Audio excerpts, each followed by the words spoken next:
Welcome to the Figure Gore. We're back. We are so bad. And a special guest. Pondo, please introduce us to your friend. So, it's a movie that the four of us have talked about and love and anticipating part 2. Here he is, Art the fucking Clown. There he is, David Howard Thornton. Thank you so much for joining us. Oh, you're welcome. Thank you for having me. Oh, look at him buck up and show the t-shirt. Yeah.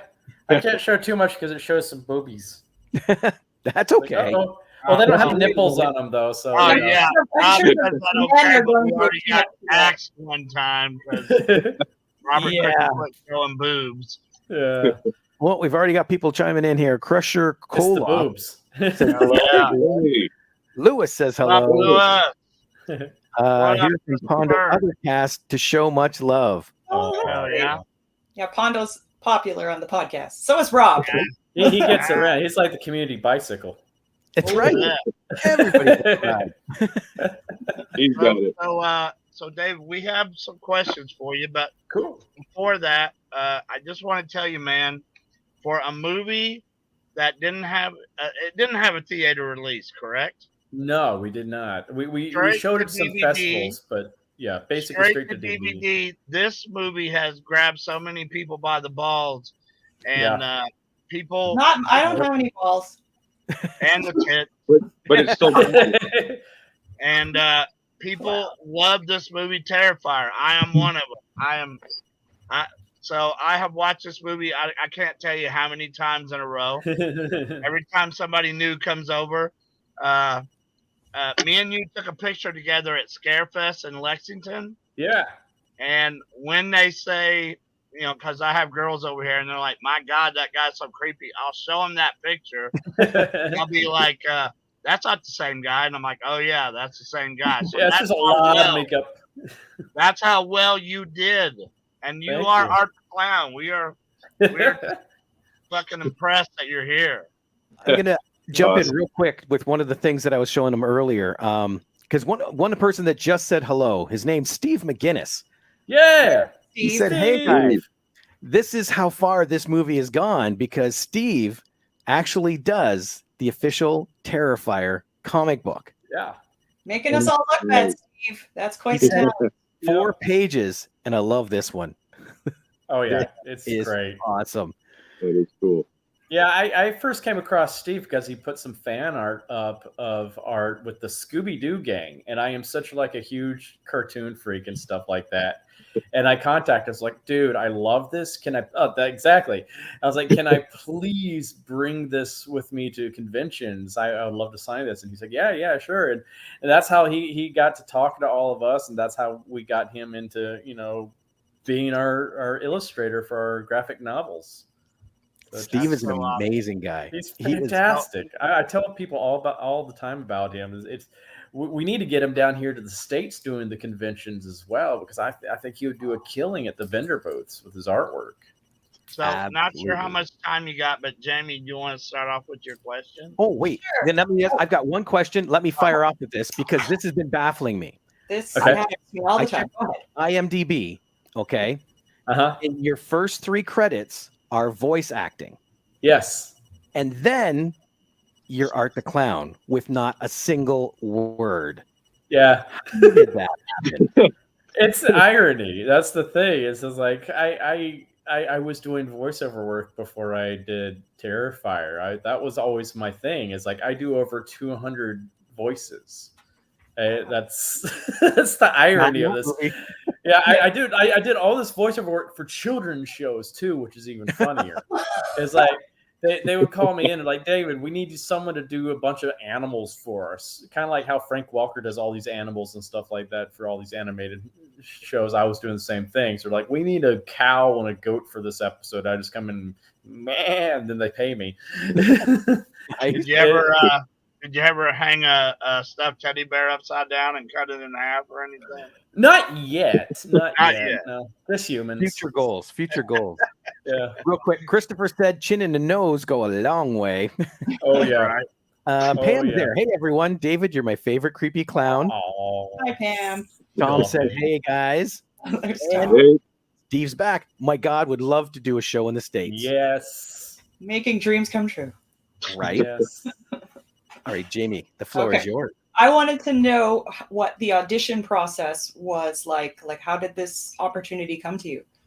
Yeah, I kind of chanced upon it. I was in the middle. I took a hiatus out of waiting tables after I got back from my last tour of How the Grinch Stole Christmas, the musical.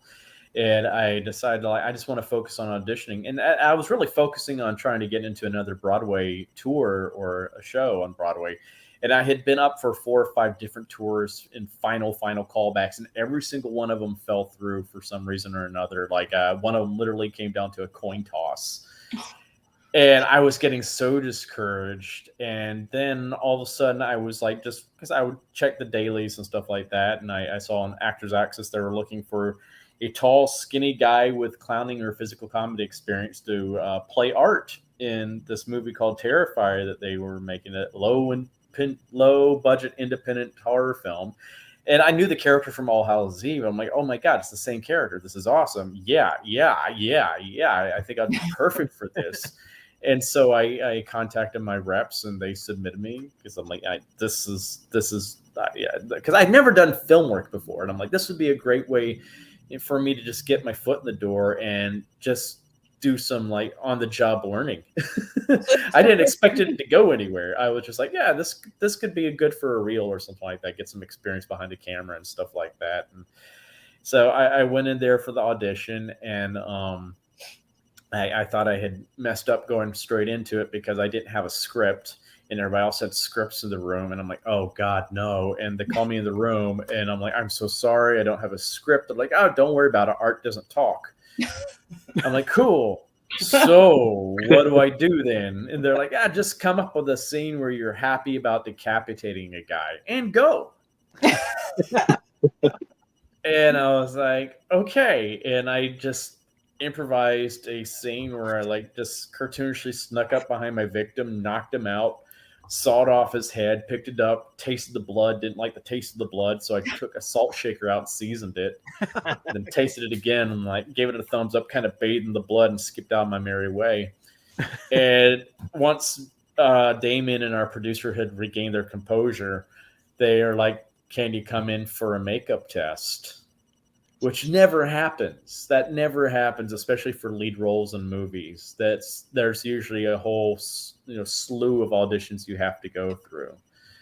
They don't basically tell you how the part right then and there. So I was like, okay, cool, yeah, sure, I'll come in. I'm used to makeup. I've done because I did a lot of children's theater growing up, and so I played those crazy animal characters and stuff like that. So I'd always have really crazy makeup. So I was used to sitting in the chair for over an hour or so. So I was like, yeah, sure, I can do that, no problem.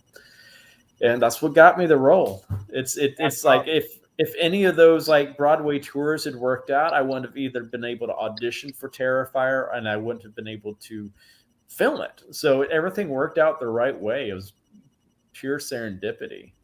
So glad it worked out the way it did. Yeah. So definitely. How long does the makeup take? Real quick. Originally- Nate from Australia said hi. what up, Sorry. man?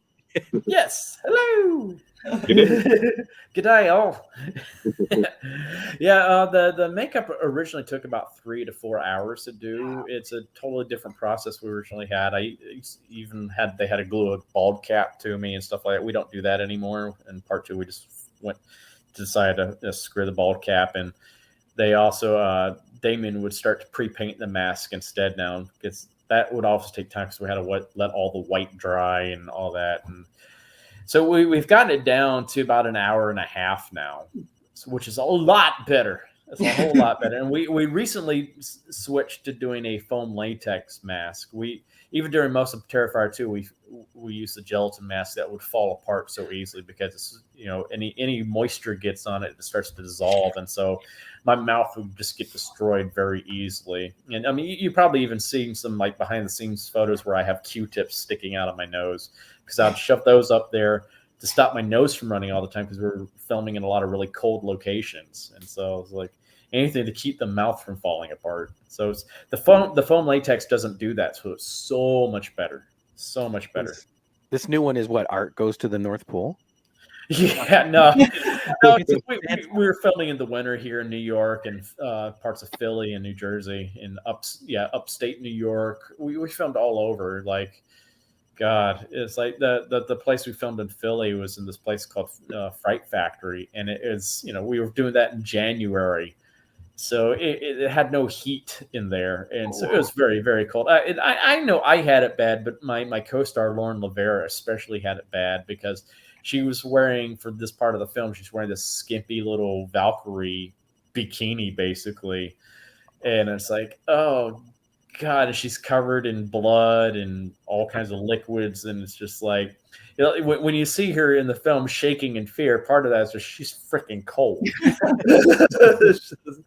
So it's like, it was not fun. Oh man. Well, that does kind of answer Lewis's question. How long does it take you to transform into Art? Yeah. Now, character-wise, I can turn them on and turn them off, so I don't do the whole,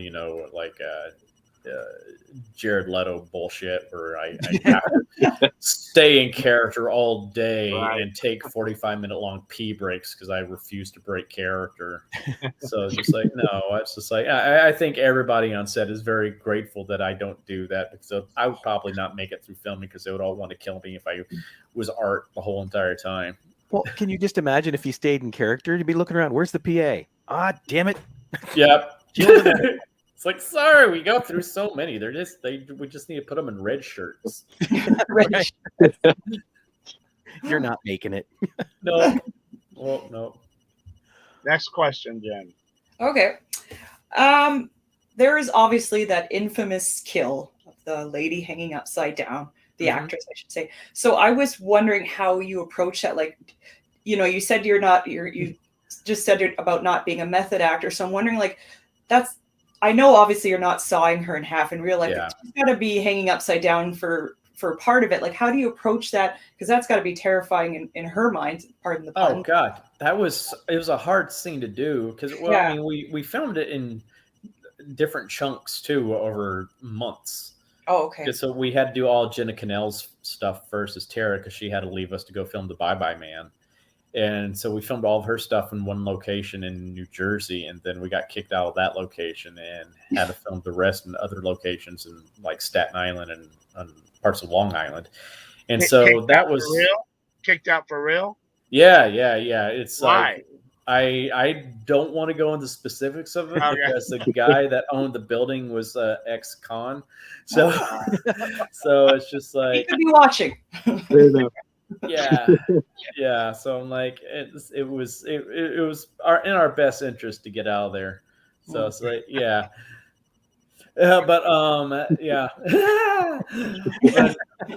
But like the stuff we did with Catherine, I mean, speaking of cold, like the night we were filming her scene, it was 20 degrees that night and there was no heat in that room. And she's doing all that naked. Upside down naked. Holy shit. Yeah, just had that little bit of a thong on the whole entire time, and that was it. And she's covered in blood, and we don't want to let her hang upside down for about 30 seconds at a time because it's so dangerous to actually have a person hang upside down. And so it was stressful as anything because we only had a few seconds to film before we had to flip her back up again. And so it was a very serious night. Everybody just had to be like, we're all trying to get it all done. We're also trying to be very careful with her and very conscientious of her because what she was doing is very, very dangerous. Also very vulnerable for a woman to be doing too. It's just like that. I mean, she's the one woman in a room full of guys and she's like that. And I'm like, God, it's just like, that's a lot of trouble. It's like, everybody had to be very professional that night. It's like, guys, don't. Yeah, no It's jokes. like, nothing. It's like what we're doing with her is very dangerous, and it's very uncomfortable for anybody to do, especially in that kind of manner. So yeah, so that was a very stressful night. Now the night that we had the prosthetic of her that I got to cut, that was more fun because we Yeah. didn't have to worry about any of that kind of stuff. It's like I just got to take a hacksaw that thing and actually cut through it, and that was kind of fun. And the prosthetics are so good. Like Oh that yeah. looks like her. Oh, it was amazing. It even had the nice jiggle to it that it needed for like the body moving around and stuff like that. So it looks like a real person. It's just like it's insane what Damien does with his prosthetic work. It's just like, I mean, it's not just that one. Like the one that really floored me was the fake head that I was stabbing into for the pizzeria scene. Yeah. Like he had built layers under just the first layer of skin. There was like muscle and bone and everything underneath there, and blood that would come out. And it was, I was like, wow, so much detail is in this thing that most people are not even going to get see on screen. I was like, when you see me messing around with the lip when I'm with the tongue or whatever that was like, oh, that was me just sort of like, oh my god, look at this. They just caught that on film. Like, yeah, we can use that. Well, was there a lot of that? Was there a lot of that going on where you just decided, hey, this would look cool, and it wasn't in the script, but you would just go off the rails and do things every once in a while? Oh yeah, we had a lot of those fun, happy accidents. And like the whole thing with me making all the different faces, they just let the camera roll, and they're like, just make a bunch of faces. And I kept going for about 5 minutes, and because I just forgot to say cut because they were just entertained by me just making faces. And then also I think the most famous one is the me giving the bird when Victoria stabs me in the foot and runs away. That was me just joking around with Samantha. And it's just like they just caught it on tape, and they're like, "Yeah, that works." They had the crew laughing because Damien didn't really want to have anything like that in the film because he felt it was just too contrived. But it just happened so organically, and it just made sense in that moment. He's like, I got to keep that in there. That's funny. Love it. Got the next one, Jamie?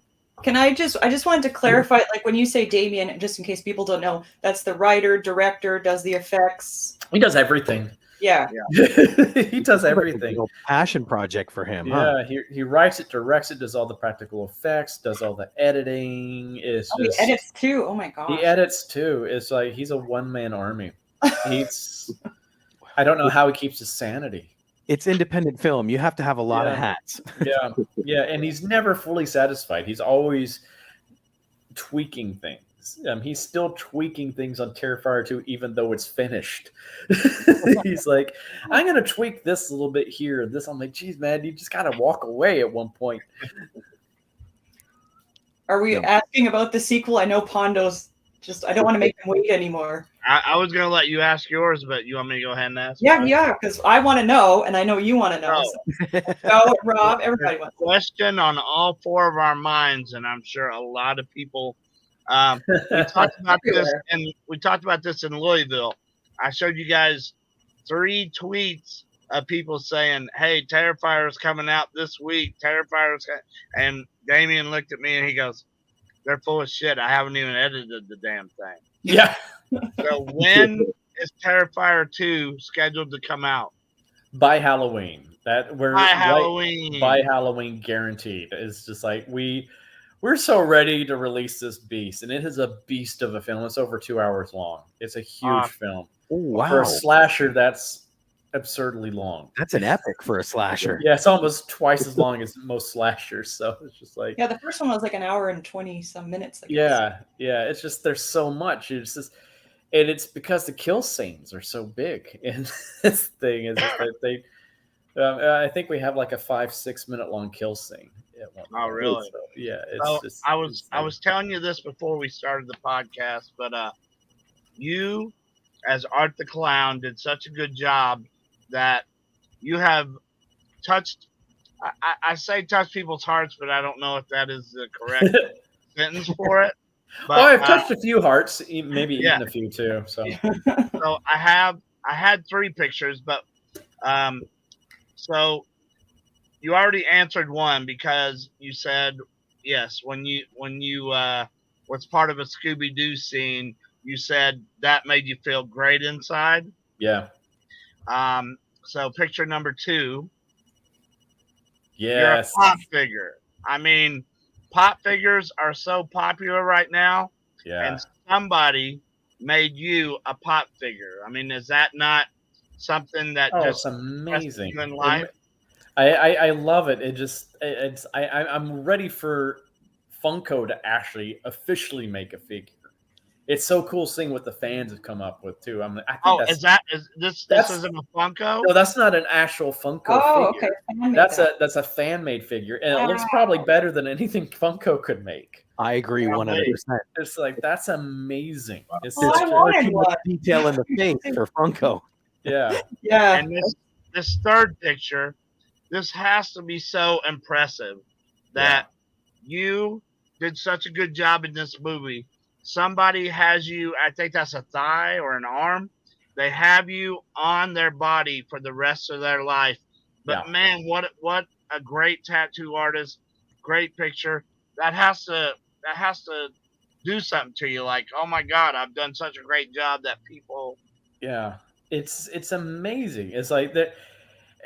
When the tattoos first started, Damien and I were trying to keep count of them because we were just so like, this is so cool. Oh my gosh! And there are some like that one. There's some amazing ones out there too. Like the detail that they put into these things. I mean, some of them are like 3D looking. It's just like this is photorealistic tattoos of my ugly mug that they want on their body for the rest of their life. It's just.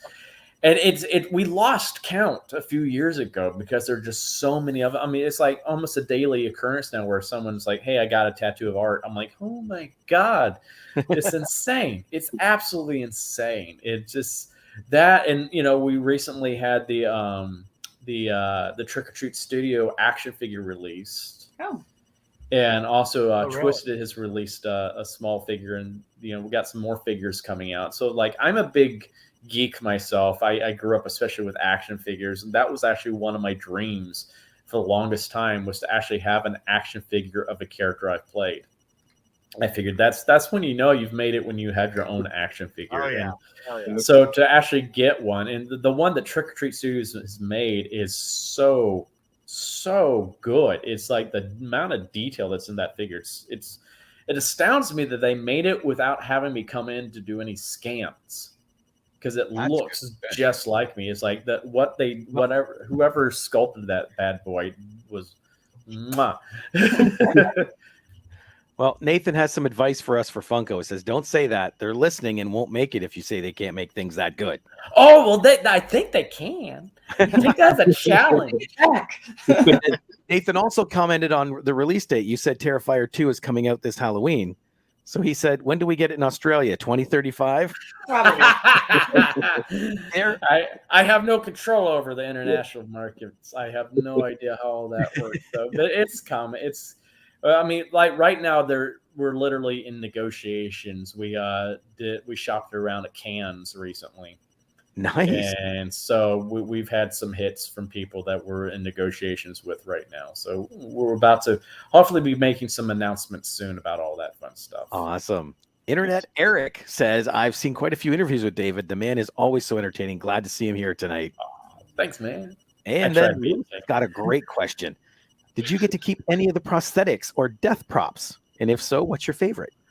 I did not keep any of the prosthetics or anything like that, especially the masks. I mean, we've for part one, those things were just so destroyed by the end of the night. We basically just ripped them off my face, so we didn't even think about saving them. For part two, we kept my faces for Indiegogo campaign people. So we've mailed. I think they're mailing. I don't know if they've mailed them yet. I hope they've mailed them yet because oh my God, this thing's been sitting there for a while now.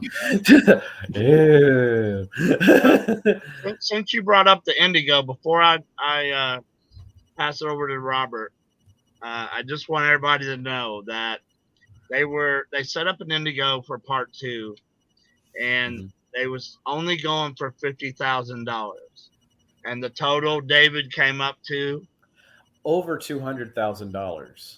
Over $200,000. This movie Yeah, better come with a blowjob.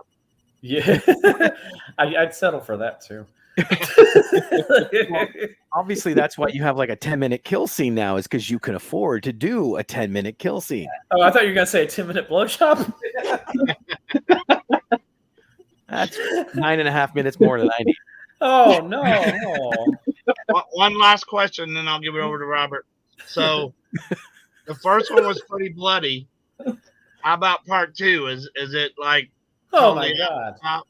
Oh my Buckets. god! Buckets and buckets. We took that as a personal challenge. It's like this one kill scene. I said it's like maybe 5-6 minutes long.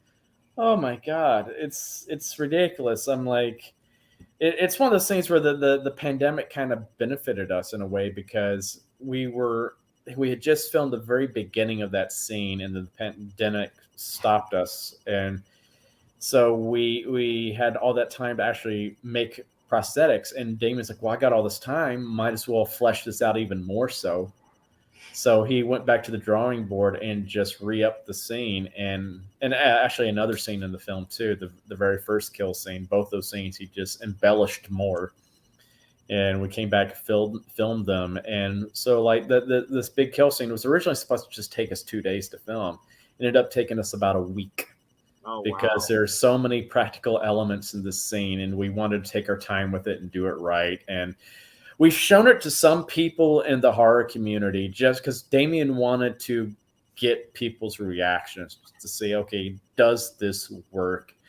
And like one of the people we showed to is Heather Riker. She does a lot of the Q&A sessions at a lot of conventions and stuff like that. She's a big horror person, and she started crying tears of joy while watching it. She just she got so emotional. She was just like, oh my god. She's like, this is insane. It's an absolutely. I cannot wait for this. Yeah, it just doesn't end, and you're just gonna be like, dude, you got to stop, man. This is overkill, literally overkill.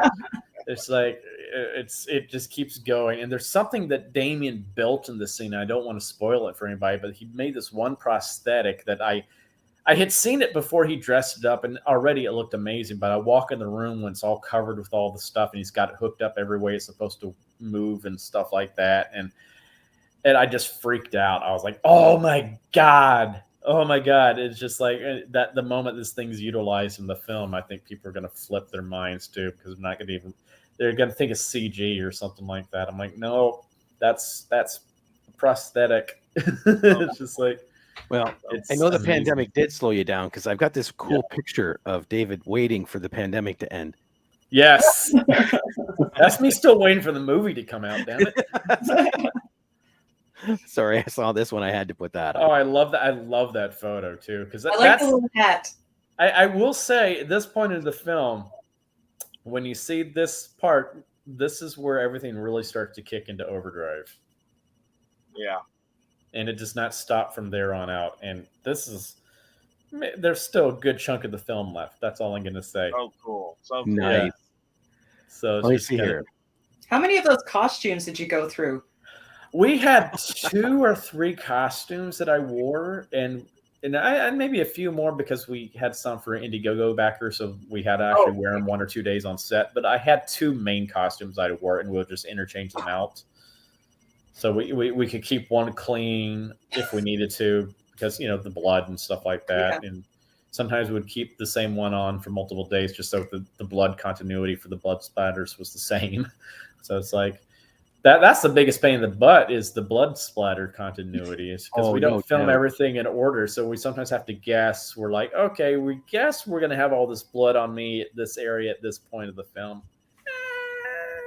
And then we have to take all these continuity photos after every shoot, because we've got to match it up, make sure we got the splatters in the right places. It's Yeehaw. Yeah. Let me see here. Crusher Kroloff says, I saw him in Dallas last month. Are there any meet and greets coming up?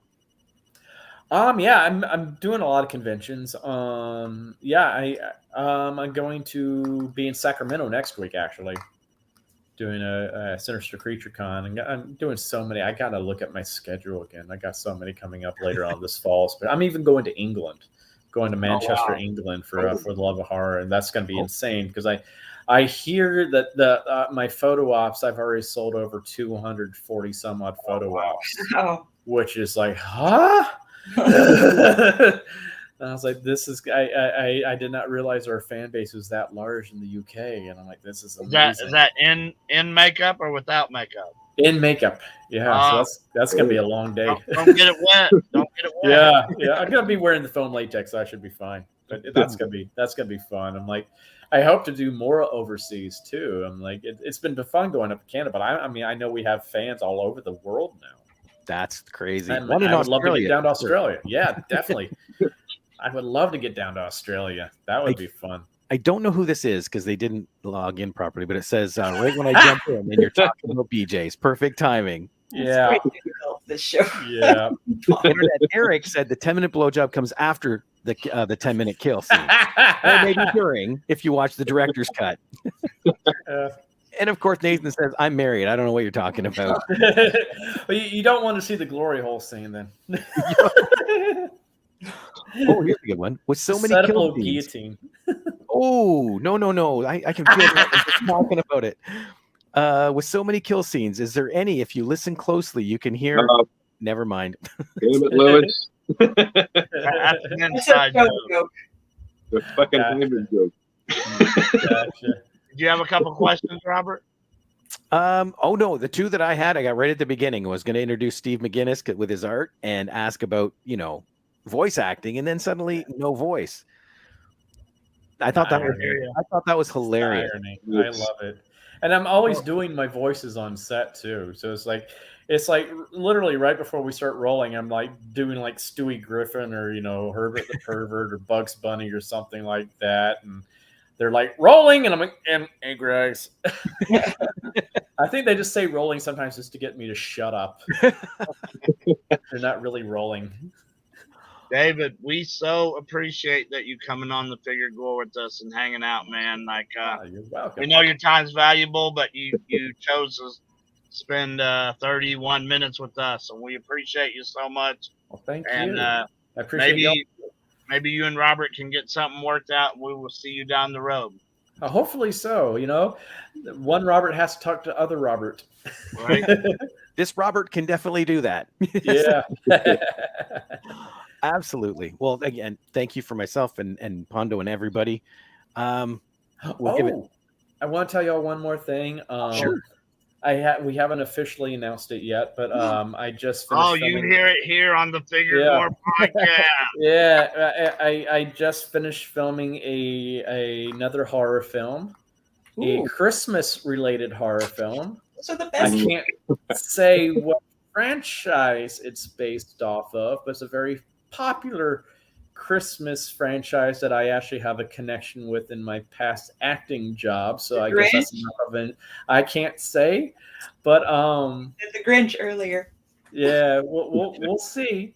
You expect an announcement soon about that as well. So it looks like I'm going to have a very busy holiday season coming up this year. So awesome. Yeah. Lewis said, does it have a shark in it? It might. Christmas shark. Figure Gore inside joke. We have a lot of shark movies on this. Yeah, nothing wrong with that. Duke here said, David, did Art get paid for his babysitting services? No. Very short-lived babysitting service. Yeah, everything was half off. Yeah. It cost them an arm and a leg. Oh, they're not getting better. Yeah, they were in over their heads. And on that note, David, again, thank you so much for joining us tonight. Everybody else, thank you so much for tuning in, and make sure to stick around or to tune in again at Figure Gore when we're back. But until then, we'll see you later. Pondo, your last comment? Whatever you do, check on your friends and families. This is a rough time, and mental health is very short in this time and age right now. So if you have a friend, if you have a family that you haven't talked to in a while, please reach out and say, hey, what's going on? Anything, any words is way better than no words. So reach out to people.